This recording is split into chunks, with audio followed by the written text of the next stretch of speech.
We flew out to Germany to the Ring, the venue for the sub-7, sub-8 attempt, to witness what is physically possible when you pit 4 of the best triathletes in the world against one another and throw away the rulebook. This is an exhibition event like no other. Brands have been racing to produce cutting-edge technology and products and pull together some of the best swimmers, cyclists and runners in the world to help the 4 triathletes.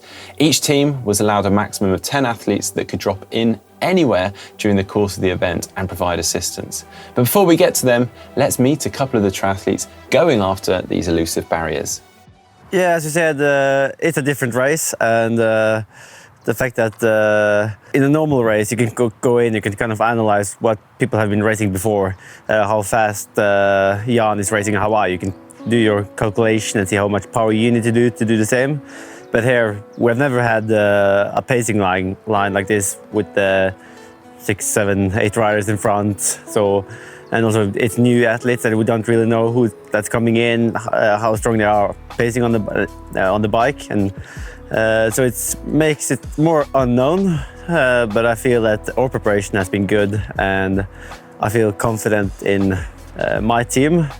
So then we'll just see how it goes on Sunday. I've heard that I hope that my team is more racing as a team, and maybe Joe's team is maybe haven't practiced too much together and maybe having a little bit more egos in their group, and that's something that will pay off the second half of the run for him.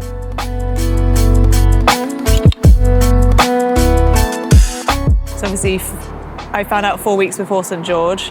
I was already very much in the depth of the St. George prep, which wasn't actually going that well.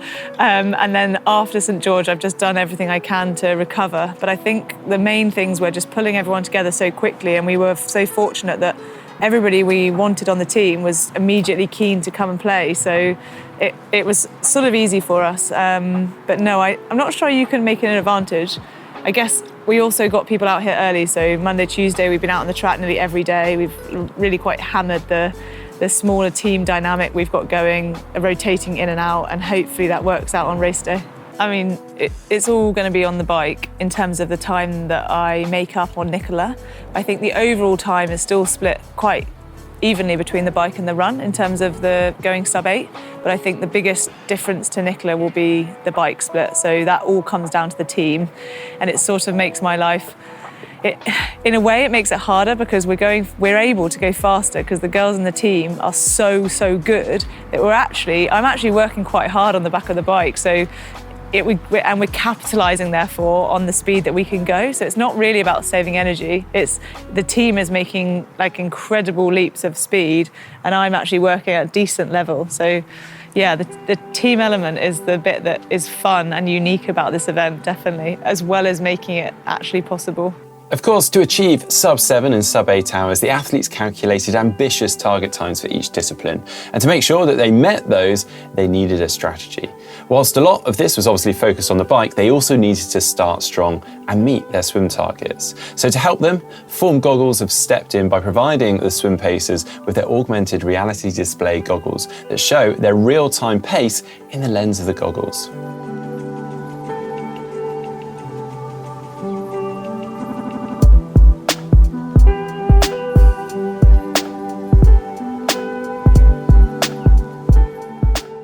Well, it's really difficult to gauge how fast you're going when you're swimming because you can't really look at your watch. I always say try on your next run to put your sports watch on your ankles and see if you can get a readout. So it's very difficult, so you have to go by gut. And even the most experienced competitive swimmers are typically around 3 seconds off the intended pace. And this is in a pool environment. So you're outside, you've got elements of nature, so lots of variables, and now you have to know exactly how fast you're going. That's very difficult. With the Form Goggles, you can see your pace because they're connected to your Garmin watch. The Garmin watch has the GPS, and then you're able to basically see your pace per 100 and execute your race strategy accordingly.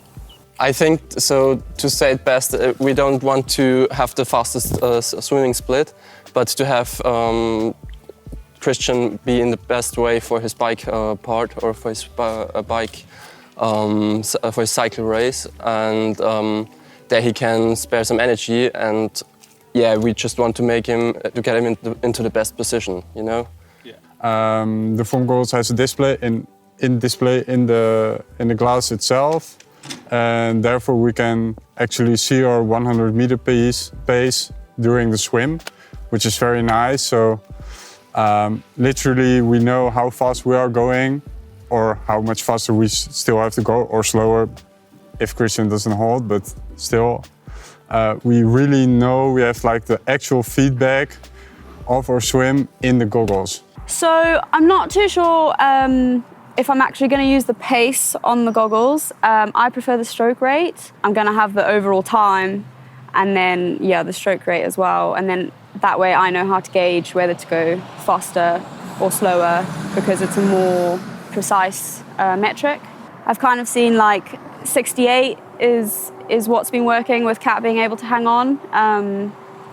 Hopefully tomorrow maybe we can go a little bit harder, but that's what I'll be targeting, yeah.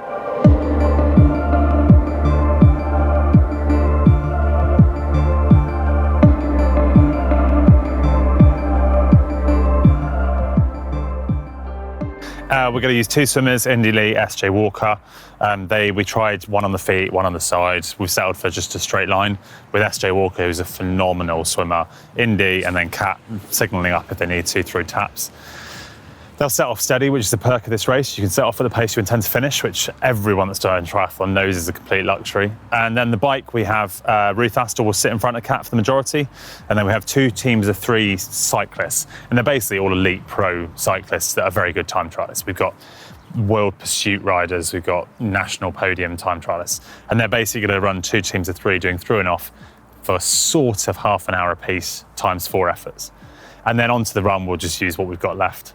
Kat's pretty laissez-faire about that, so we'll just use Indy, Ruth, SJ, and we've got Neris Jones and Army Runner. So the big thing for us is we're using teams on and off the track, and I think we're the only team doing that properly.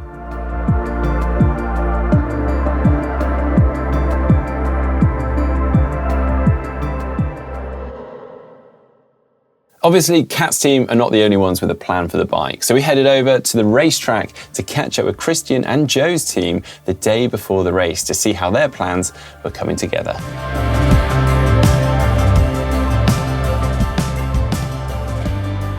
That's been great, yeah. I've really enjoyed it, to be honest, and obviously the cycle part is a massive part of it, you know, because that's where drafting makes the biggest difference, and you can really get a lot of time on the other teams. Yeah, we're looking to take the race to Christian and his team and hopefully put some time into them on the bike. For the guys, they've got some magic numbers. I mean, for me, it's just a case of like sitting on the back. We've like ran through the numbers, and it seems like the limiting factor is more how hard the team can go rather than the person on the back.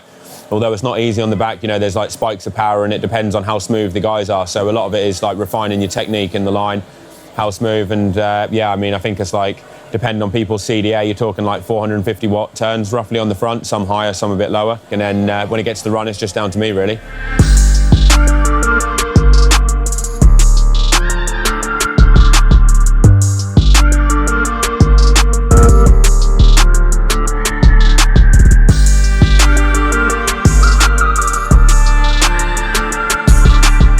So we're using 8 riders, so we'll have one guy for the swim, 8 for the bike and 1 for the run.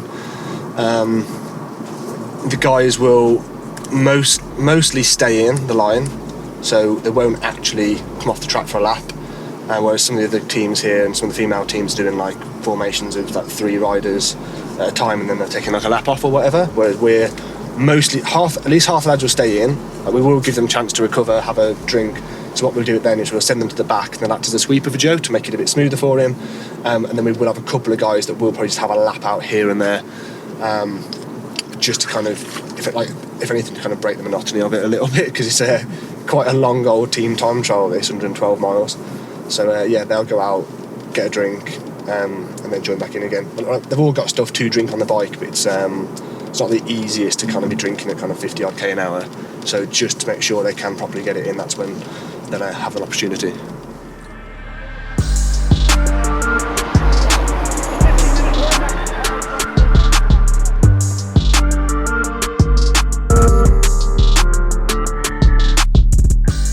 Whilst Joe has pulled in some absolute powerhouses for the bike in the likes of Alex Dowsett, as has Christian. Heading up his bike team is TT specialist Matt Bottrell.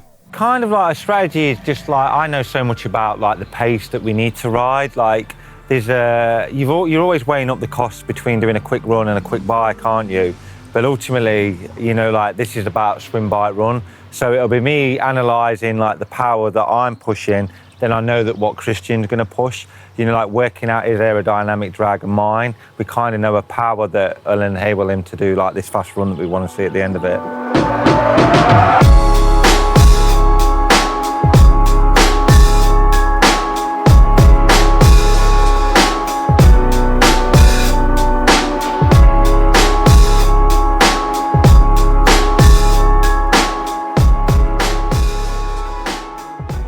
The group's looking well. We're just like practicing every scenario at the minute. So, you know, handing up bottles, radio communication, the changes that we're going to make, implementing taking riders in and out. Yeah, and it's looking good. You know, like this has been 2 weeks now we've been together. So, yeah, we're all ready for race day tomorrow. With the final day before the race coming to an end, the teams have some last-minute secret meetings before the big attempt.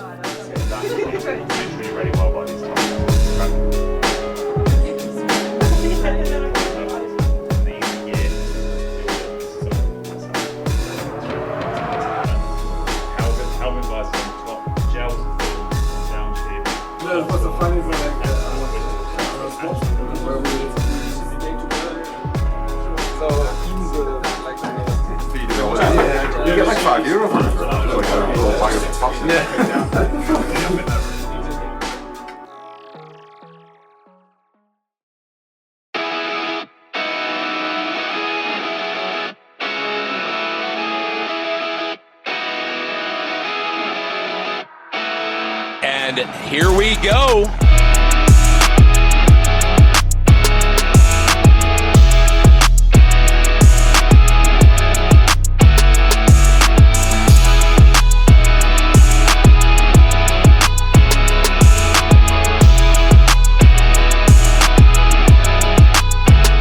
Whilst the swim leg of the race is underway, the bike teams are eagerly warming up and awaiting the arrival of their athlete.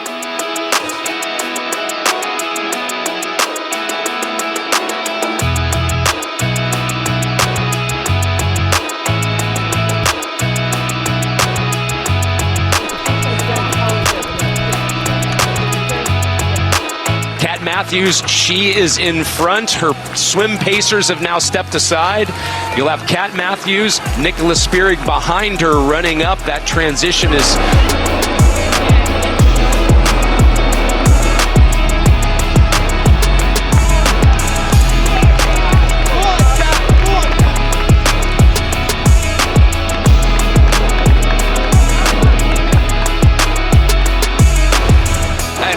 sets off once more to attempt to be the first man to break 7 hours for the full distance.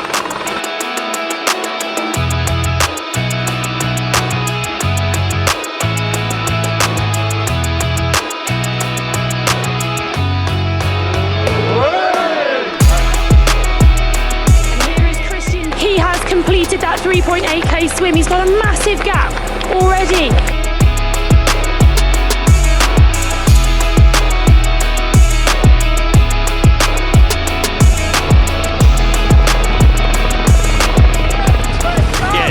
The most complicated part of the bike leg, you know, getting from T1, and you've obviously got that few moments to settle in, get into the wheels, get the team organised in front of you, do your shoes up, and so this is all dragging back on your average time for the overall 180 kilometres. But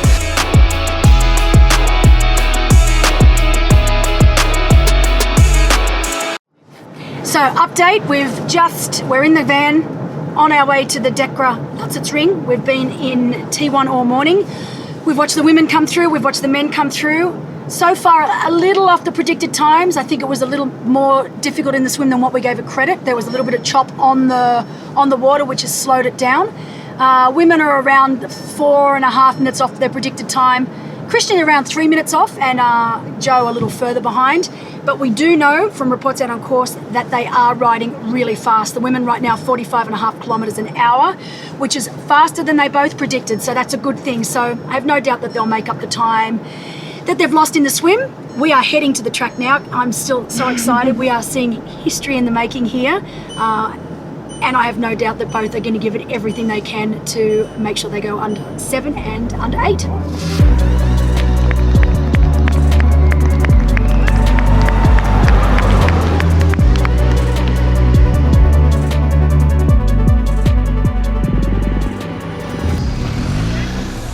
They're just past now, so 7 minutes to be on track.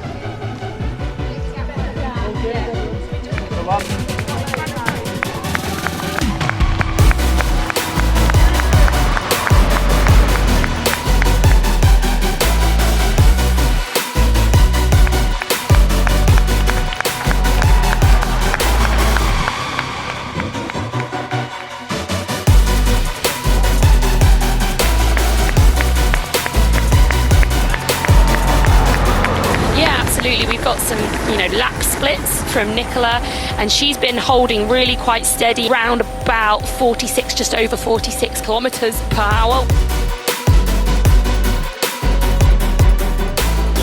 I can go straight back. I just need tummy cream. No, we'll just go do whatever you need. Have a little rest. Don't rush. Sorry?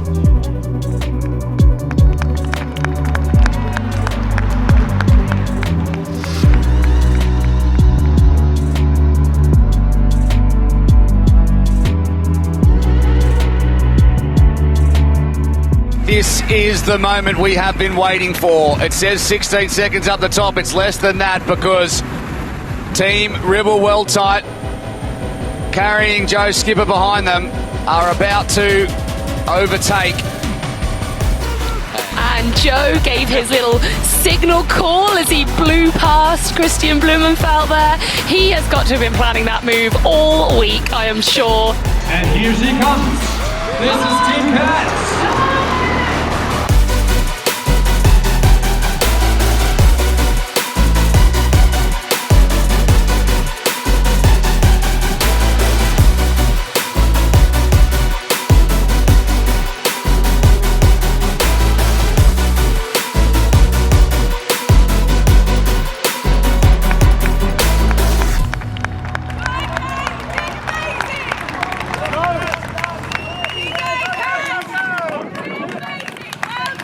There is, we see Nicola now into transition, 3.5 minutes down, so she can make up maybe a few seconds here with a bit of a quicker change, socks and shoes on as compared to Kat, but I think she'll be pretty happy with her ride.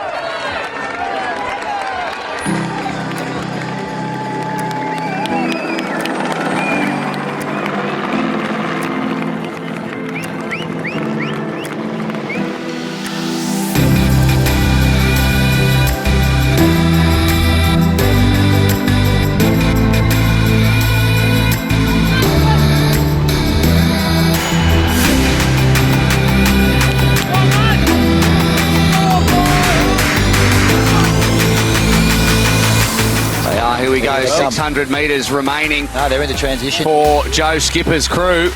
And in they come, and we can hear it.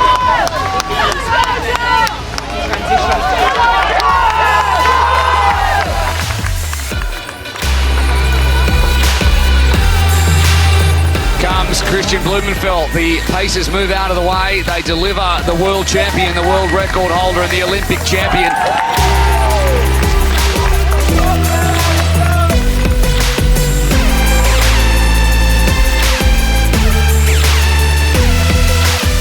I think we paced it to perfection, there's nothing else we could have done really. You look at world-class Ironman power and, for me riding on the back, that's what I was doing. That'd be good enough to win any Ironman race, so, yeah. Phenomenal for the guys to have caught us, but we've got to see how it plays out now, For the team, the execution of how we rode, we couldn't have done any more. And I think we've delivered Christian in the best possible position. It's been yeah, it's a massive team effort. You know, it's been a 6-month project, and yeah, you know, to see it all come together like this, it's phenomenal, really. I'm over the moon. Basically, didn't really have a strategy from the lake to the circuit. That was kind of just be sensible, ride a team time trial like we normally do. I mean, we're riding circuits like that all the time, and it's kind of a bit more intuitive with how you ride a team time trial with me, John, Alex, Harry, Charlie. We've ridden countless team time trials together, so kind of very familiar with ourselves in those kind of scenarios. And once we got to the circuit, I mean, the original plan was set about 54k an hour, which was basically just below threshold. Basically went out a little bit harder than that and held on to it. So I think most laps were 55 and a half, 56k an hour. So I think by the time we got to the circuit, we were just under 54, just picked it up. I think average speed by the end was over 55. Yeah, fairly well paced. I think we had one little issue with a few laps to go where Joe just lost the wheel. Got him back on pretty sharpish, so can't really fault it, to be honest. Go somewhere desolate to support him. Right.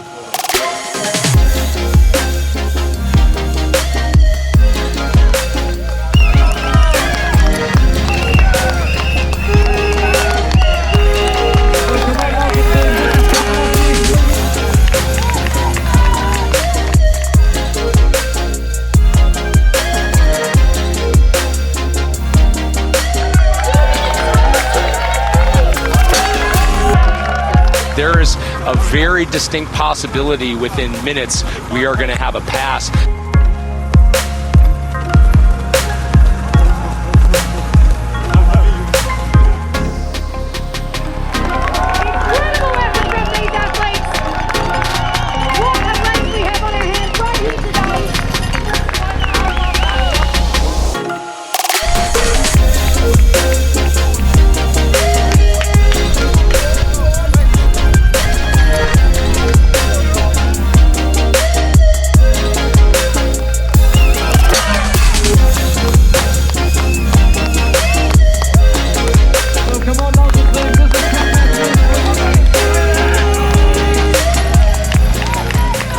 Look at this, guys. The women that you just talked about it, Ali, off camera, because you saw one of the monitors. The repass has happened. But no, Kat, sit on, get drink, recover a bit, and save some energy is what I'd be doing. But all of a sudden, she looks so much better.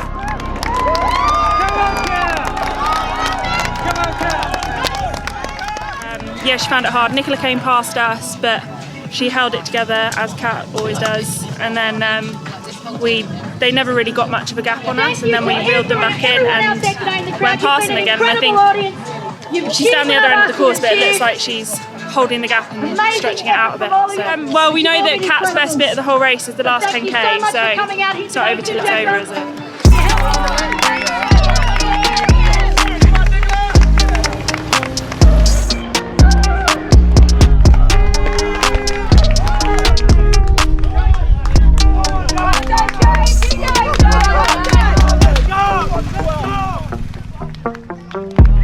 They're no longer they're not panicking about the time anymore. Am I, aren't I going to break that target? But they want to be first across the line. That's what's pushing them through.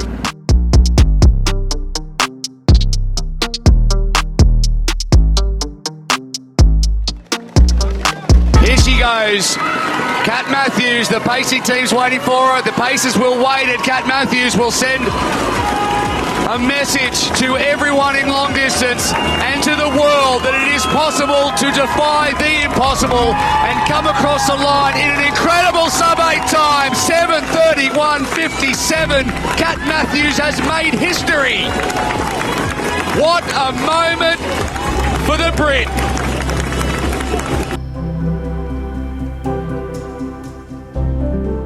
And across the line now will come Nicola Spirig, her swan song after a 20-year career. 7 times European champion, 5 times Olympian, London 2012 gold medalist, Rio 2016 silver medalist, one of the most inspirational people in the sport. The undisputed GOAT of women's triathlon comes across in the second fastest time ever, 7:34.22. Nicola Spirig at 40 years of age. What an incredible effort. She has given everything. He has just over 1 kilometre remaining. Christian Blumenfeld in his third ever long or full distance race. The first one was the world record. The second one was the world title. And if there's any doubt left in anyone's minds about this man potentially being the future GOAT, put it to bed now. 6:44.26. He has done it. The Norwegian hype is real. Congratulated by his team, turns onto the black carpet. Joe Skipper, the Lionheart, the Junkyard Dog. He's going to come across in an absolutely blistering time. 6:47.37 for Joe Skipper. That one hurt.